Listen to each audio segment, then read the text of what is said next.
Okay, this next trick is for people who want to draw a rectangle and can do third grade math.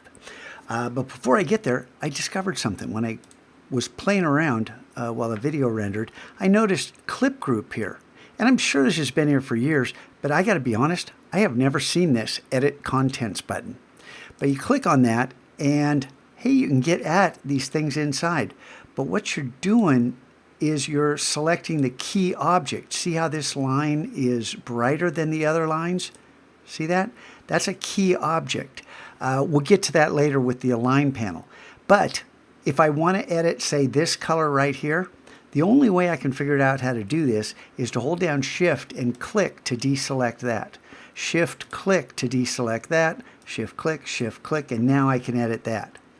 I don't know. It seems like going into isolation mode is a lot easier than doing that. So I got to admit, I don't know what the answer to that is. But now I do want to get to our next item, which is the rectangle in third grade math. Okay, the rectangle tool. And I'm going to get to default colors because white fill, see that right there? White fill, black stroke. Those are the default colors that Illustrator uses all the time. And if I want to draw a rectangle, I click and drag. And that, you should know this, right? And you can change the color of the fill, and you can change the color of the stroke, and you can change the size of the stroke, and you can actually change the type of stroke, and you can change it to see if it's inside, outside, or right on that path, where that stroke is placed. There's all kinds of stuff we can do, but right now, I just want to deal with this rectangle. What if I didn't want to draw a rectangle, but I wanted to draw a square? Well, I could hit Command-Z to undo that, and then I could click and start dragging out a rectangle, but hold down Shift. And look at that. If I let go of the mouse before I let go of Shift, I draw a perfect square. But what if I wanted to draw a square, but I wanted to draw it right from the center? Say I wanted that square to be centered right here, and I want it to be a perfect square. Well, you hold down Option, which says I want to draw from the center, and then you hold down Shift once you start dragging, and I want to draw from the center, and I want to have it be right there. Cool. But what if you wanted to draw a square that was exactly 200 pixels square? Well, you could change it after you drew it, depending upon your anchor point over here, and all kinds of different settings. Or you could, with the rectangle tool, just click and say, I want a square that's 200 pixels by 200 pixels. Click, because I clicked right there. But I want that square to be around that point. Well, I could hold down Option and click. 200 by 200, remember where I held it down? See how it was right in the center of the option. Cool, huh? Those are some pretty cool tricks. Now, I'm going to resize this, and I'm going to hold down Shift so I get a really big square. I'm going to say, okay, I wish this had rounded corners. And there is, you may have noticed, there is a rounded rectangle tool. But there's something called live corners here. See those little dots?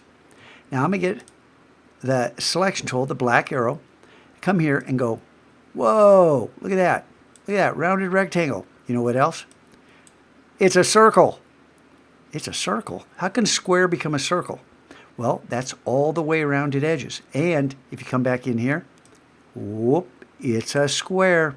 And you might be saying, well, that's cool, but I only want to round this corner, not that corner, or that corner, or that corner. Well, you have to not work with the black arrow, the selection tool. You need to work with the white arrow, the direct selection tool. I'm going to click away to deselect. Then I'm going to click on this corner. Actually, I could have not, I didn't have to do that. But you just grab this corner and say, whoa, coolio. But I want to do, I'm going to Command-Z, I want to do that corner and that corner. How does that work? Well, you click right there, you hold down Shift and click right there, and then grab one of these handles and you do the two corners. And I think you can figure out you could Shift click on another one to do three corners. Is that all it can do? No, there's so much more, but I want you to understand knowing how to use this tool and knowing how to get around everything. And you might be saying, wait. I want a 200 pixel square with a 50 pixel rounded corner. Okay, we'll do that. Get the rounded rectangle tool and come out here and click. And I know You're saying, oh no, option click. You already know that. We don't have to do that. I want the corner radius to be 50, right? That's what you said? 50? That's what you said. I heard you. Dun, da, da, da. There it is. Perfect.